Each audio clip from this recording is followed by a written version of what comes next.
Halo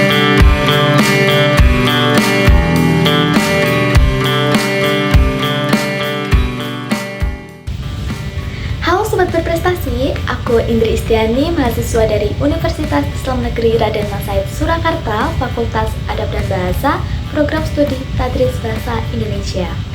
Nah, kali ini aku bakal jelasin tentang pendekatan dekonstruksi dan sastra lintas budaya. So, simak video ini sampai selesai ya.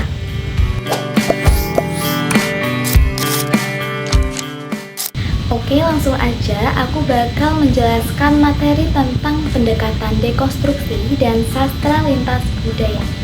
Nah, di sini aku akan menjelaskannya secara bertahap ya teman-teman, biar teman-teman di sini bisa memahaminya secara lebih mendalam gitu, step by step.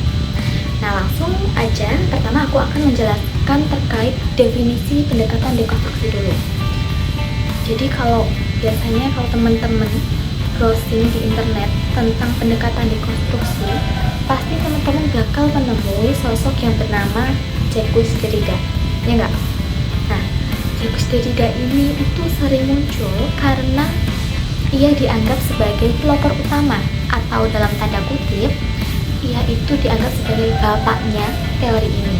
Nah, makanya nggak heran kalau Jacques Derrida ini sering muncul, atau bahkan mungkin hal ini wajib muncul ya kalau kita membahas materi tentang pendekatan dekonstruksi itu.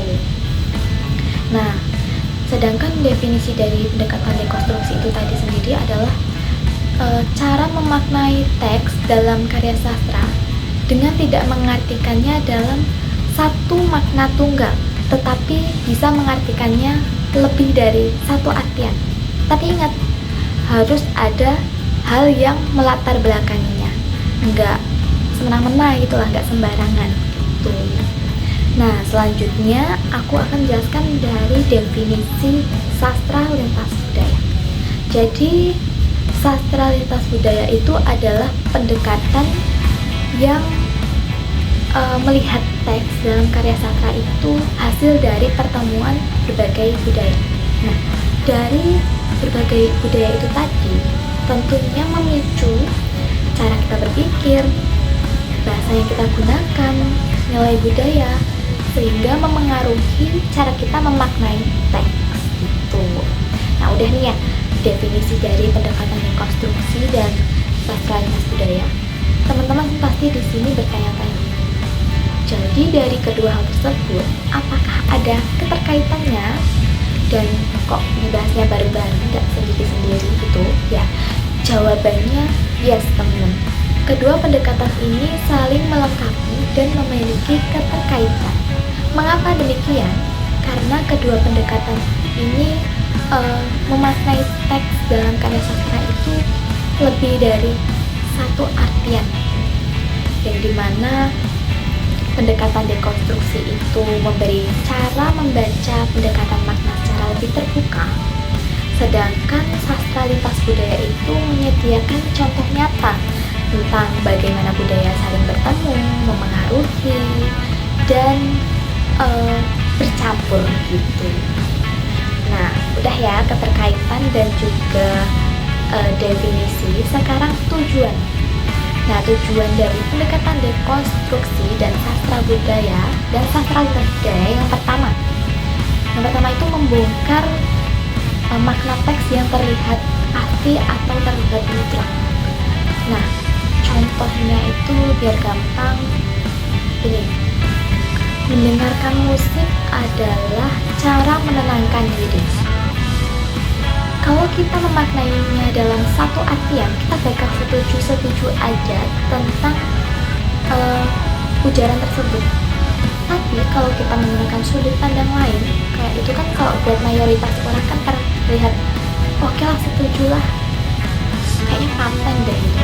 Tapi kalau kita memaknainya dalam makna lebih dari satu sudut pandang, kita bakal enggak juga. Mendengarkan musik itu justru bagi beberapa orang juga bisa malah jadi mengganggu, walaupun lagu yang didengarkan itu ritmenya santai, terus slow gitu ya. Enggak, jadi kita itu bisa mendobrak kayak pandangan dari mayoritas orang. gitu. Nah, sedangkan tujuan yang kedua itu membangun pemahaman. Ya kayak yang aku sebutkan tadi, kita jadi kayak tersadarkan gitu loh, kita jadi lebih kritis gitu. Terus yang ketiga itu membuka ruang interpretasi yang lebih kompleks. Kita jadi lebih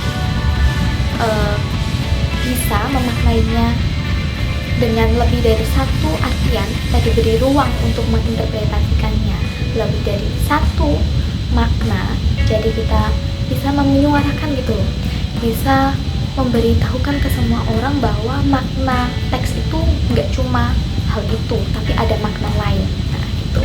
Terus yang keempat terakhir itu menempatkan teks pada hal yang terus berkembang atau terus berubah gitu, tidak pernah selesai, menempatkannya pada hal yang tidak pernah selesai. Karena ini perkembangan zaman itu tadi, kita memaknainya lebih dari satu, kita mendapatkan informasi pada ilmu pengetahuan.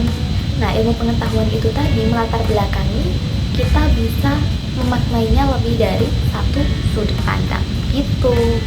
Oke teman-teman, itu tadi adalah penjelasan mengenai pendekatan dekonstruksi dan sastra lintas budaya.